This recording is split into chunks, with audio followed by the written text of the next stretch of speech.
nobody talks about how one email can completely take our life in 20s. నేనైతే normal mails గురించి మాట్లాడట్లే. Your package has been delivered అని వచ్చే mails కాదు. You have 16 searches this week. I'm talking about life-changing meals. And those who doesn't know me, I'm Amreen, and in today's video I'm going to tell you about my decision whether I'm going to US or not, and ఇంకా ఏ యూనివర్సిటీకి వెళ్తున్నాను, ఇంకా process అంతా. So basically I decided to do masters, and this is a story time of a story which happened almost 8 months back. ఇంకా next ఏంటంటే ఏ యూనివర్సిటీకి వెళ్ళాలనేసి niche అనే వెబ్సైట్లోకి వెళ్ళి స్టూడెంట్ రేటింగ్స్ అన్నీ చూసాను. ఎలా ఉన్నాయి, వాళ్ళు ఇచ్చిన రేటింగ్స్ ఏమి, ఆ ప్లేస్ బాగుందా లేదా, ఆ ప్లేస్ సేఫా కాదా, వీసా యాక్సెప్టెన్స్ రేట్ ఎంత ఉంది అనేసి అన్ని లిస్ట్ చేసుకున్నాం. ప్లస్ మెయిన్ మన బడ్జెట్, ఇంకా మన బడ్జెట్లో ఏ యూనివర్సిటీస్ ఉన్నాయనేసి అన్ని లిస్ట్ చేసేసుకున్న తర్వాత అన్నిటికంటే నాకు ఒక యూనివర్సిటీ చాలా నచ్చింది. And August 12, 2025 I applied only for call state long beach. అది వస్తే వెళ్దాము, లేకపోతే ఇక్కడే ఉండి హీట్ సైడ్స్ చూసుకుందాము అనేసి అనుకున్నాం, ఆర్ ఇంకో జాబ్. అండ్ ఆనెస్ట్లీ నా మైండ్లో ప్రాసెస్ చాలా సింపుల్గా ఉండేది. అప్లై చేస్తా, కొన్ని వీక్స్ వెయిట్ చేస్తాను, దాని తర్వాత అడ్మిషన్ లెటర్ వస్తుంది, నెక్స్ట్ బయోమెట్రిక్స్ వీసా వస్తే వెళ్ళేది, లేకపోతే ఇక్కడే ఉండిపోదాం అనేసి అయితే అనుకున్నాం. ఇంకా అప్లై చేసిన తర్వాత 1 month ఏమో చాలా చిల్ అయ్యా.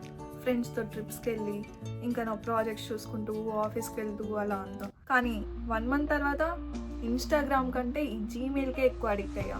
ఇంకా అలా 1 month వెయిట్ చేశాక exactly on September 10th I guess I mail them regarding the update on my application. ఏదో ఒక రిజల్ట్ వస్తే నేను ఫర్దర్గా ప్లాన్ చేసుకోవచ్చు అని. వీసా స్లాట్స్ ఓపెన్ అయ్యే టైం దగ్గరకు వస్తుంది, నాకేమో అడ్మిషన్ లెటర్ రాలేదు. ఇంకా ఏం చేద్దాం, ఏం చేయలేం. ఇంకా ఆ ఈమెయిల్ పంపాక ఏదో డాక్యుమెంట్స్ మిస్ అయ్యాయి అనేసి వాళ్ళు రిటర్న్లో నాకు మెయిల్ చేస్తారు. సో ఆ డాక్యుమెంట్స్ అన్ని సబ్మిట్ చేశాను. ఇంకా అలా మళ్ళీ 1 month ఫాలోఅప్ చేసుకుంటూ ఉంటే మళ్ళీ ఫైనలీ ఆన్ October 7, 2025 ఏం చెప్పారో తెలుసా, యూ హ్యావ్ ఆల్రెడీ అడ్మిటెడ్ అంట.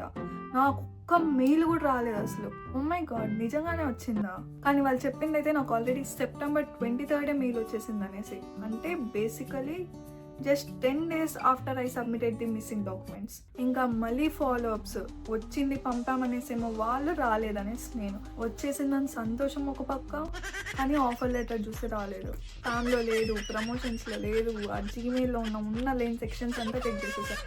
డైలీ ఇదే routine, morning, afternoon, evening, night mails check చేయడం. And then I requested them to send admission letter through Gmail. So వాళ్ళు ఏమన్నారంటే, ఇలా డైరెక్ట్గా మేము పంపించడానికి ఉండదు, అది ఒక పోర్టల్ నుండే వస్తుంది డైరెక్ట్గా అనేసి. సో బేసికలీ దీనికి సొల్యూషన్ ఏంటి, ఇంకా ఫైనల్గా ఏమైనా సొల్యూషన్ ఉందా, లేకపోతే అడ్మిషన్ లెటర్ వచ్చి కూడా నేను ఏస్కి వెళ్ళకుండా ఉంటానా అనేసి చాలా థాట్స్. ఇంకా లాస్ట్కి వాళ్ళని రిక్వెస్ట్ చేసుకున్నాం, అంటే ఆల్టర్నేట్ ఆప్షన్స్ ఏమైనా ఉన్నాయా అంటే వాళ్ళు ఓకే, నీ పర్సనల్ జీమెయిల్ ఇవ్వు, అది పోర్టల్లో అప్డేట్ చేస్తాము, సో అక్కడ నుండి మళ్ళీ నీకు మెయిల్ వస్తుంది అన్నారు. And after waiting for 2 days I guess I finally got admission letter. దాని తర్వాత రియల్ రీజన్ ఏంటని అనుకుంటే అవుట్లుక్ ఇష్యూ అంట. సో యుఎస్ వాళ్ళు అవుట్లుక్లో నుండి ఇండియాకు పంపించే మెయిల్స్ అన్ని బౌన్స్ బ్యాక్ అవుతున్నాయంట. దీనికి ఇంత టెన్షన్ పడింది. If you think story ends here, ఇంకా ఆ వీసా స్లాట్స్ ఓపెన్ అయ్యాక ఫాస్ట్గా అయితే బుక్ చేసేసుకున్నాం. Biometrics Chennai and visa Delhi. So బేసిక్గా చెప్పాలంటే ఎక్కువ యాక్సెప్టెన్స్ రేట్ ఢిల్లీలో ఉంటుంది అనేసి చాలా మంది అన్నారు, but I'm not sure whether it's true or not. So చూద్దాం నెక్స్ట్ ఏమవుతుందో. Thank you for watching.